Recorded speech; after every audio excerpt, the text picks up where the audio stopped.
Mi novia dijo durante la boda: todas tenemos ese exnovio que si nos habla, nos vamos con él sin pensarlo, así que lo siento, y salió corriendo. Su fantasía no duró ni 24 horas. Me llamo Adrián y hasta hace poco estaba comprometido con Laura. Estuvimos juntos durante casi 6 años, y sinceramente, durante todo ese tiempo pensé que la conocía bastante bien. Nuestra relación no era perfecta, pero sí estable. O al menos eso creía. Nos conocimos en la universidad. Al principio solo éramos compañeros que coincidían en algunas clases, luego empezamos a hablar más, a salir ocasionalmente, y poco a poco todo fue tomando forma. Lo típico: citas, viajes cortos, discusiones pequeñas por tonterías, reconciliaciones, lo normal en cualquier relación larga.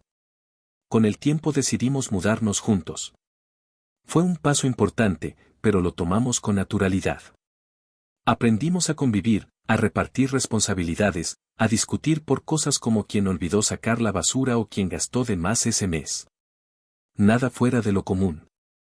De hecho, si alguien me hubiera preguntado antes de todo esto, habría dicho que teníamos una relación bastante sana.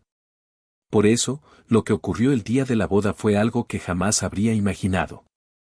Pero todo empezó un día antes. Era por la tarde. Estábamos en nuestro apartamento revisando los últimos detalles. La boda sería al día siguiente, así que el ambiente era una mezcla extraña entre tranquilidad y tensión. Teníamos listas, cajas, llamadas pendientes, lo típico cuando estás a punto de casarte. Laura estaba sentada en el sofá, revisando su teléfono, mientras yo estaba en la mesa del comedor con una libreta, repasando cosas como horarios, proveedores y confirmaciones. En un momento escuché que soltó una pequeña risa. No fue una risa alegre, sino más bien una de esas risas cortas que haces cuando algo te parece absurdo. ¿Qué pasa?, le pregunté sin levantar mucho la vista. Mira esto, dijo, girando el teléfono hacia mí. Me acerqué y vi que era un mensaje de Facebook. El nombre me resultó familiar inmediatamente: Daniel. Era su exnovio. Yo sabía de él, claro. Laura me había contado que habían tenido una relación bastante intensa antes de conocerme, pero que terminó mal. Según ella, llevaban años sin hablar. Por eso me sorprendió verlo ahí. Leí el mensaje. Sé que te casas mañana. Solo quería decirte que nunca dejé de pensar en ti. Si alguna vez necesitas algo, voy a estar aquí. Lo leí 2 veces. Era incómodo. No tanto por lo que decía, sino por el momento. Antes de que yo reaccionara, Laura negó con la cabeza y sonrió de forma irónica. De verdad, qué ridículo, dijo. ¿Quién escribe algo así justo antes de una boda? Su tono no era de preocupación. Parecía más bien burlarse. ¿Vas a responderle?, pregunté. Claro que no, respondió de inmediato. Ni siquiera sabía que todavía me tenía agregada. Bloqueó el teléfono y lo dejó sobre la mesa. Y eso fue todo. No le di demasiada importancia. Pensé que era el típico ex que aparece en el peor momento, cuando se entera de que su antigua pareja está a punto de casarse. Incómodo, sí. Pero no alarmante. La noche continuó con normalidad. Cenamos algo ligero porque ninguno tenía mucho apetito, más por los nervios que por otra cosa. Luego empezamos a organizar las cosas que llevaríamos al lugar de la ceremonia: decoraciones pequeñas, recuerdos para los invitados, documentos. Antes de dormir, noté que Laura estaba más callada de lo habitual. ¿Estás bien?, le pregunté. Sí, solo nerviosa, respondió con una sonrisa leve. No insistí. Era lógico estar nervioso antes de una boda. Nos fuimos a dormir temprano. A la mañana siguiente me desperté primero. Fui a la cocina y preparé café. Mientras servía las tazas, escuché que Laura se levantaba. Entró a la cocina con el teléfono en la mano y una expresión diferente. Más tensa. Otra vez este idiota, dijo casi de inmediato. ¿Daniel?, pregunté. Asintió. Me volvió a escribir hace unos minutos. ¿Qué dice? Lo mismo, cosas raras. como si pensara que voy a cancelar todo. Esta vez no me enseñó el mensaje. Pero parecía realmente molesta. ¿Lo bloqueaste? Pregunté. Sí, ya. Me tenía harta. Dejó el teléfono sobre la mesa y tomó su taza de café. Y otra vez, el tema se cerró ahí. El resto de la mañana fue caótico, como suele pasar en cualquier boda. Familiares llegando temprano, llamadas del coordinador, cambios de último momento. El maquillador llegó antes de lo previsto, lo que alteró todo el horario. Laura tenía que ir al lugar antes que yo para prepararse con sus amigas. Antes de salir, me abrazó. Nos vemos allá, dijo. No noté nada extraño en ese momento. De hecho, parecía más tranquila que la noche anterior. Yo llegué al lugar unas 2 horas después. Era un sitio amplio, con jardín y un área cubierta donde se haría la ceremonia. Ya había invitados llegando, saludando, tomando fotos. Mi mejor amigo, que sería mi padrino, estaba conmigo ayudándome con detalles pequeños. A medida que se acercaba la hora, empecé a sentir los nervios normales. Esa mezcla de emoción, ansiedad y expectativa. La música comenzó. El coordinador me indicó que era momento de ir al frente. Me coloqué en mi lugar, respiré hondo, y esperé. Fue entonces cuando algo empezó a sentirse extraño. Al principio no entendí qué estaba pasando. Desde donde estaba, cerca del altar, vi que una de las amigas de Laura salía rápidamente de la zona donde ella se estaba preparando. Caminaba con prisa, mirando hacia atrás, como si estuviera nerviosa. Pensé que era algo normal. Tal vez un problema con el vestido, el maquillaje, cualquier detalle de último momento. Pero unos segundos después, otra amiga salió también. Esta vez con una expresión claramente preocupada. Fruncí el ceño. Mi padrino, que estaba a mi lado, también lo notó. ¿Todo bien?, me preguntó en voz baja. Supongo, respondí, aunque ya no estaba tan seguro. La música seguía sonando. Los invitados estaban sentados, algunos conversando en voz baja, otros mirando hacia la entrada esperando el momento. Entonces el coordinador se acercó a mí.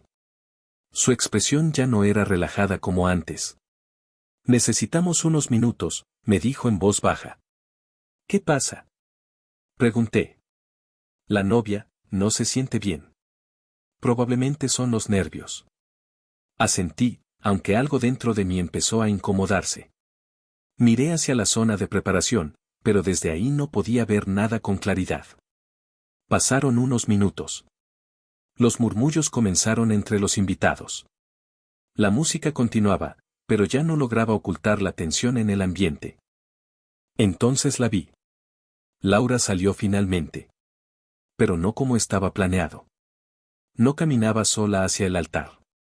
Venía acompañada por su hermana y 2 de sus amigas, que la sostenían suavemente por los brazos. Caminaban despacio.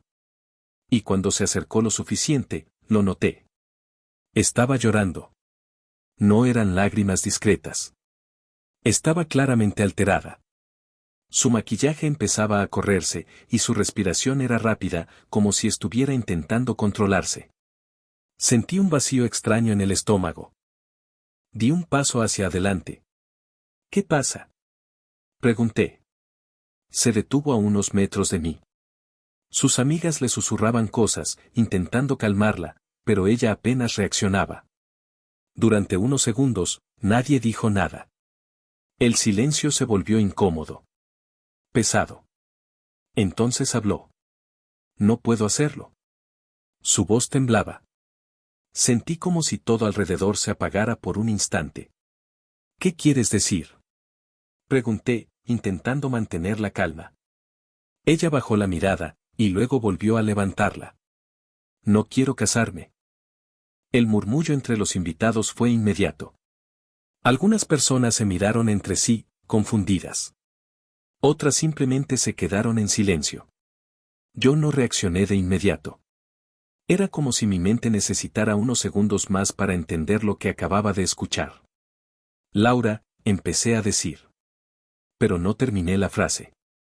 En ese momento, se escuchó un sonido desde afuera. Un claxon. Fuerte. Repetido. Un coche estaba tocando la bocina desde la calle frente al lugar.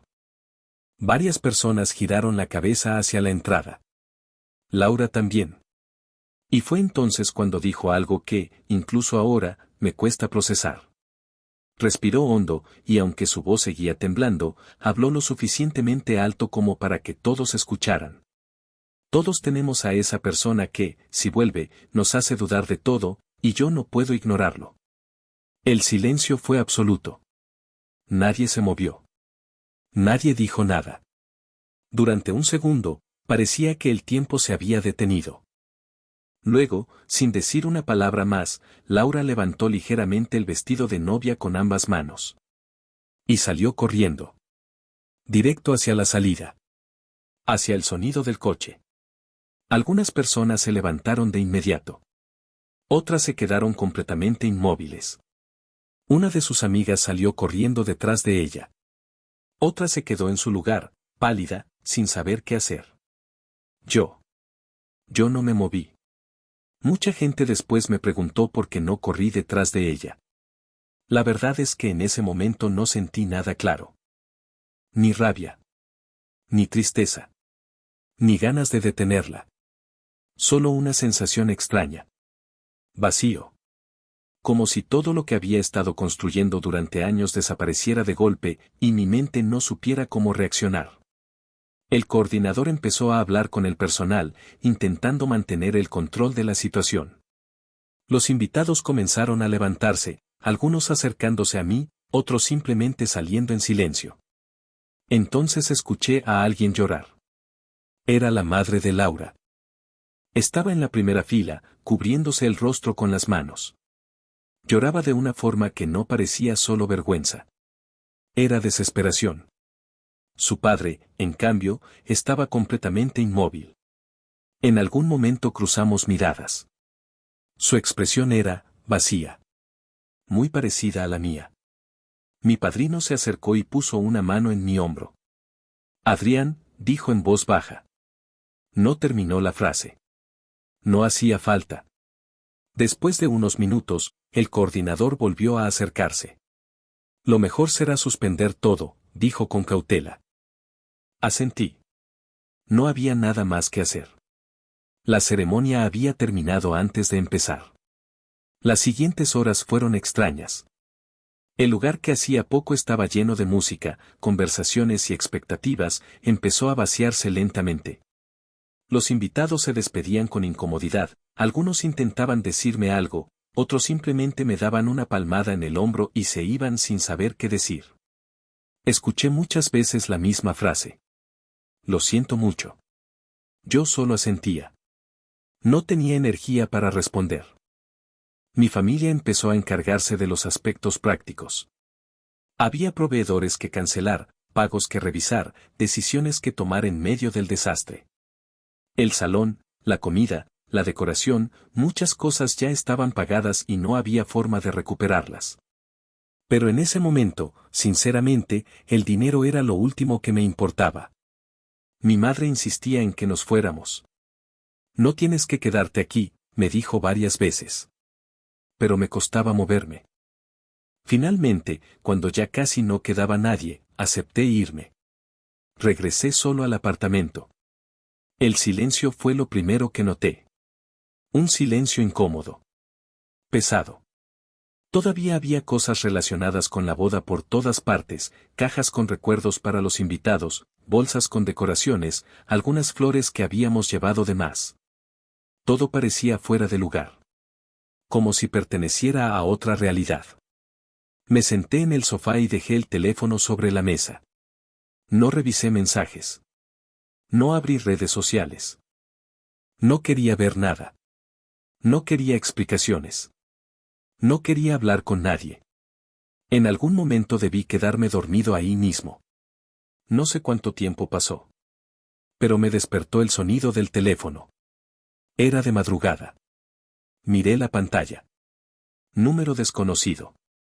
Por un momento pensé en no contestar. Pero algo me hizo hacerlo. ¿Hola? Silencio. Luego una voz. Adrián. Era Laura.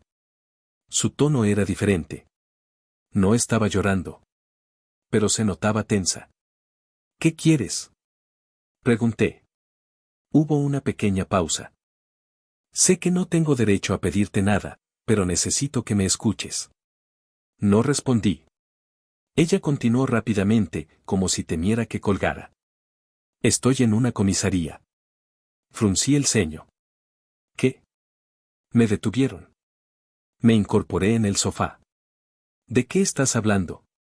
Respiró hondo antes de continuar. Daniel quería irse del país. Ese nombre otra vez. Sentí un nudo en el estómago.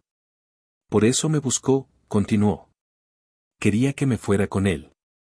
No dije nada. Mi mente intentaba conectar todo. Pero lo detuvieron, añadió. Y cuando revisaron todo, encontraron muchas cosas. ¿Qué cosas? Pregunté. Hubo un silencio breve. Delitos, dijo finalmente. Fraudes, robos, cosas así. Cerré los ojos por un segundo. Lo metieron en prisión, continuó. Pero ahora dicen que yo soy su cómplice. Esa frase cambió todo. Adrián, por favor, dijo con desesperación. Tú sabes que no soy su cómplice. Su tono ahora era claramente suplicante. Necesito que me ayudes a salir de aquí. No respondí de inmediato. Hace apenas unas horas, había salido corriendo de nuestra boda para irse con ese mismo hombre. Ahora me llamaba desde una comisaría. ¿Qué quieres que haga? Pregunté finalmente. Habla con un abogado, dijo rápidamente. Diles que yo estaba contigo, que tú sabes que no tengo nada que ver. Ahí fue cuando sentí algo diferente. No era tristeza. No era rabia. Era claridad. Fría. Déjame en paz, dije. Silencio. Adrián, por favor. Colgué. Apagué el teléfono. Y lo dejé sobre la mesa. No volví a dormir esa noche. A la mañana siguiente, pensé que lo peor ya había pasado. Me equivoqué. Recibí una llamada. Tenía que presentarme a declarar. Al parecer, durante su interrogatorio, Laura había dicho que yo sabía todo. Que yo estaba al tanto de la situación. Que incluso conocía los problemas legales de Daniel. Era completamente falso. Nunca había hablado con ese hombre. Ni siquiera sabía a qué se dedicaba. Pero ahora mi nombre estaba involucrado. Así que fui a la comisaría. Y ahí estaba yo. Menos de 24 horas después de haber estado esperando casarme. Sentado en una sala, respondiendo preguntas sobre fraudes, robos y una mujer que hasta ese día pensaba que conocía. Han pasado varias semanas desde aquel día. Al principio, todo fue confuso. Después de mi declaración en la comisaría, las autoridades me explicaron que Daniel ya estaba siendo investigado desde hacía tiempo. No era algo reciente. Llevaban meses siguiendo sus movimientos por sospechas de fraudes financieros y operaciones ilegales con varias empresas pequeñas. Lo que ocurrió el día de la boda no fue una coincidencia. Fue el momento en el que intentó escapar del país. Y falló. Durante los días siguientes, la policía empezó a analizar teléfonos, mensajes y registros. Tanto el de Daniel como el de Laura. Ahí fue donde todo empezó a aclararse. La versión que Laura me había dado, que él apareció de repente un día antes de la boda, no era cierta. Llevaban semanas hablando. Cuando me mostraron parte de las conversaciones durante una ampliación de mi declaración, entendí que nada de lo que había pasado ese día fue improvisado. Al principio, según los mensajes, Daniel reapareció con el típico discurso, nostalgia, recuerdos, frases sobre el pasado. Y al inicio, Laura parecía distante. Incluso incómoda. Eso fue lo que su defensa intentó usar después, que al principio ella no estaba interesada. Pero con el paso de los días, el tono cambió. Daniel empezó a hablar de dinero. Mucho dinero. Decía que había conseguido ganancias importantes y que estaba planeando irse del país para empezar de nuevo en otro lugar. Mencionaba constantemente la idea de desaparecer. De comenzar otra vida desde cero. Y poco a poco, Laura empezó a involucrarse. No de forma inmediata. Pero sí progresiva. Las conversaciones mostraban cómo pasaban de recuerdos del pasado a escenarios imaginarios sobre el futuro. Hablaban de viajar. De dejar todo atrás. De vivir en otro país. No como una idea lejana, sino como un plan real. Lo más inquietante era el tono. No parecía miedo. Parecía emoción. Como si ambos hubieran construido una historia romántica alrededor de algo que, en realidad, era ilegal. Aún así, durante el proceso, su abogado intentó argumentar que Laura estaba siendo manipulada emocionalmente. Que Daniel la había influenciado. Que ella no entendía realmente en lo que se estaba metiendo. Y durante un momento, esa versión parecía posible. Hasta que apareció una prueba clave. Un audio. Ese audio fue determinante. Lo habían recuperado del teléfono de Daniel. Fue enviado el mismo día de la boda. Cuando lo escuché por primera vez, sentí una desconexión total. Era la voz de Laura. Pero no sonaba como la persona que yo conocía. Sonaba emocionada. Segura. Decía. No puedo esperar a verte hoy. Sé que esto está mal, pero no me importa. Me gusta la idea de desaparecer contigo. Ese mensaje cambió completamente la interpretación del caso. No había confusión. No había manipulación evidente. Había decisión. Eso fue lo que el tribunal tomó en cuenta. El caso de Daniel era claro. Había pruebas financieras, registros de transferencias, denuncias de varias empresas. Finalmente, fue condenado a una pena larga de prisión. En cuanto a Laura, la situación fue distinta. No participó directamente en los delitos. Pero las pruebas demostraban que sabía de dónde venía el dinero. Y aún así, estaba dispuesta a beneficiarse de él y a huir. Eso fue suficiente. El tribunal la declaró culpable de complicidad. La condena fue menor que la de Daniel, pero aún así significativa. Durante el proceso, intentaron involucrarme. Su defensa sugirió que yo podía haber sabido algo. Pero no había ninguna prueba. Ningún mensaje. Ningún contacto. Nada. De hecho, las conversaciones demostraban lo contrario, ella había ocultado todo. Para las autoridades, quedó claro. Yo no tenía relación con lo que estaban planeando. Mi caso se cerró.